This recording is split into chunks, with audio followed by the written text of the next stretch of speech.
Welcome to Cyber Bytes, your weekly dose in the latest in cybersecurity news.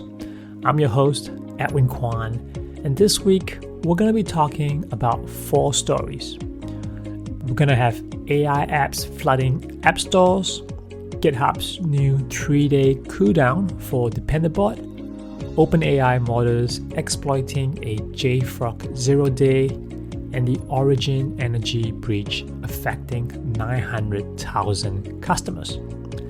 Let's get started. The rise of AI vibe coding, where non-technical users generate functioning software using AI models without understanding how the code works, is flooding Apple's App Store and other platforms with a wave of low-quality applications. Data shows that approximately 600,000 new apps appeared on Apple's App Store in 2025, and this is a 30% year-on-year increase. In just the first half of 2026, that figure has already reached 560,000, pointing to at least a doubling for the full year. Despite this explosion in supply, consumer demand has not followed. App downloads grew only 3% in 2025 and 2% in the first half of 2026. So it's suggesting that the new apps are not meeting genuine user needs. The security implications are pretty significant. AI-generated code is widely noted for appearing functional on the surface or sometimes concealing serious flaws in real-world conditions. And developers who do not understand the code that they are shipping are very poorly placed to identify privacy gaps, data leak vulnerabilities, or exploits that could allow malicious actors access to users' devices. The situation also shifts the role of platform holders from curators of quality software to security checkpoints overwhelmed by the volume, with developers on mobile programming forums already reporting lengthening App Store review times that delay legitimate updates and increase the risk of problematic apps slipping through.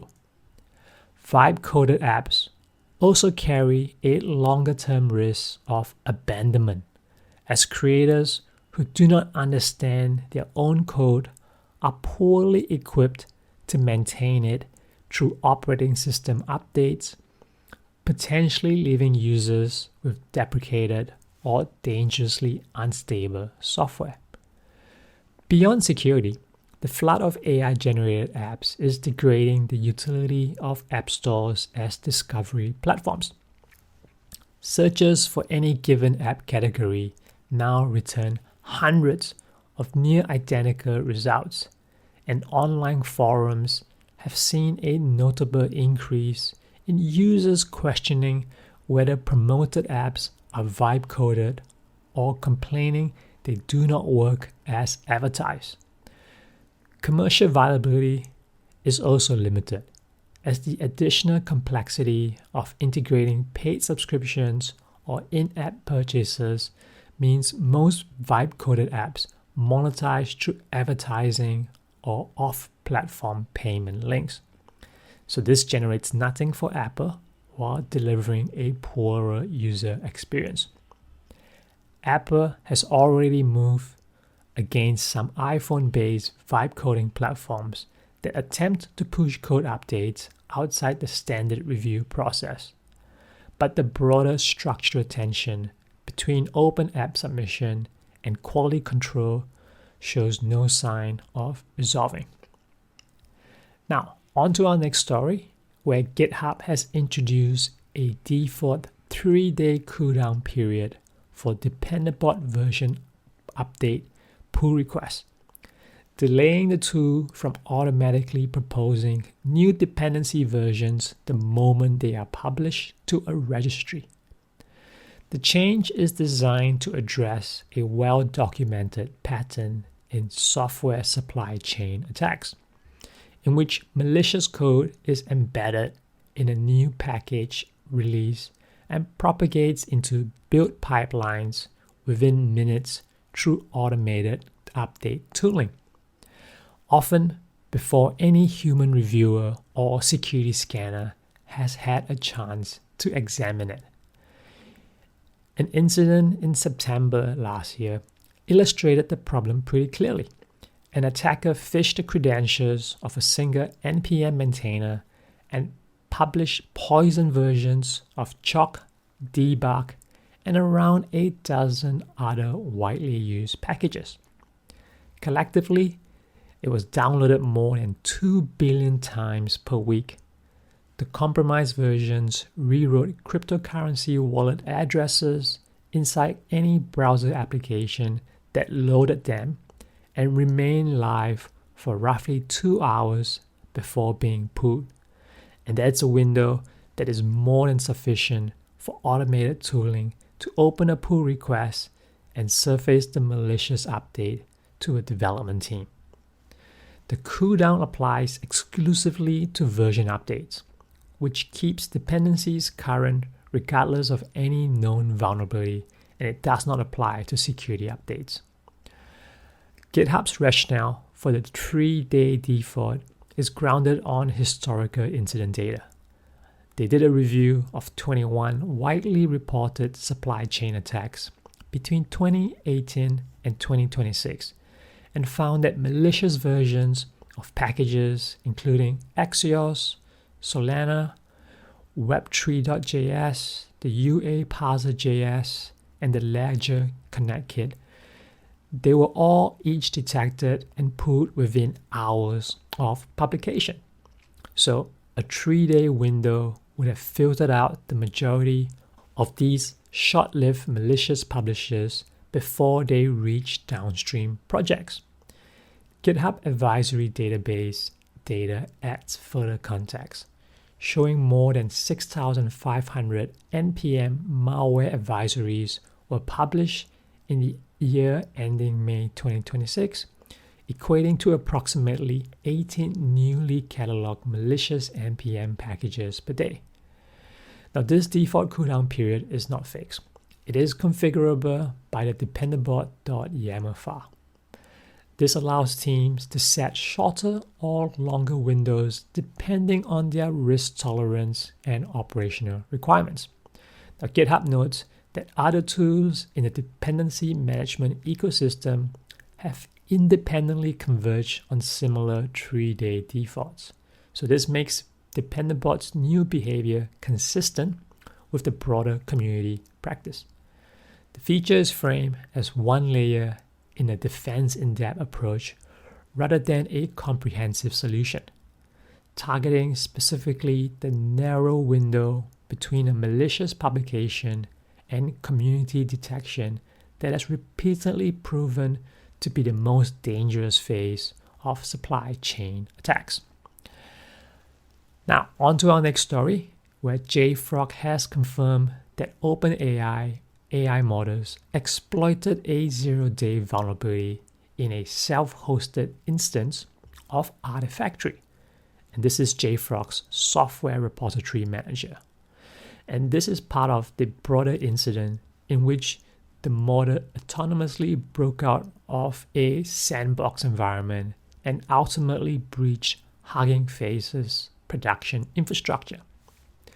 The exploitation occurred inside OpenAI's own environment, where Artifactory was serving as the sole network path available to the models in the form of an internally hosted package registry cache proxy.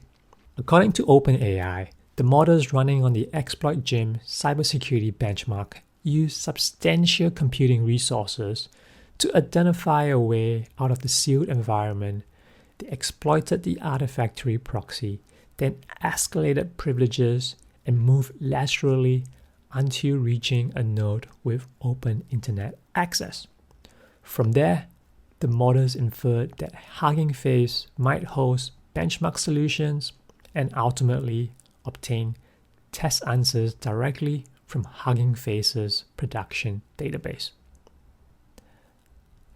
In one example described by OpenAI, a model used stolen credentials and additional zero-day vulnerabilities to establish a remote code execution path on the Hugging Face servers. Now, JFrog stated that the OpenAI's security team disclosed the findings following the incident, after which JFrog developed, validated, and released fixes for both cloud and self-hosted customers. Now, if you're a cloud customer, you're already protected, whereas self-hosted users have been directed to review Artifactory's release notes and upgrade to the remediating build for their maintained branch. Now, several Artifactory CVE records were published on 27th of July with affected version ranges and fixed version thresholds. Okay, let's move on to our next story. Australian energy provider Origin Energy has confirmed that the personal data of approximately 900,000 current and former customers was accessed in a recent data breach, with the CEO issuing a public apology and stating that affected customers would be directly contacted. The company first became aware of the potential security threat in early July, but assessed it as not being credible based on available information at that time. On 22nd of July, new information emerged indicating a security incident had likely occurred, and this prompted Origin to notify the market and send precautionary communication to its broader customer base.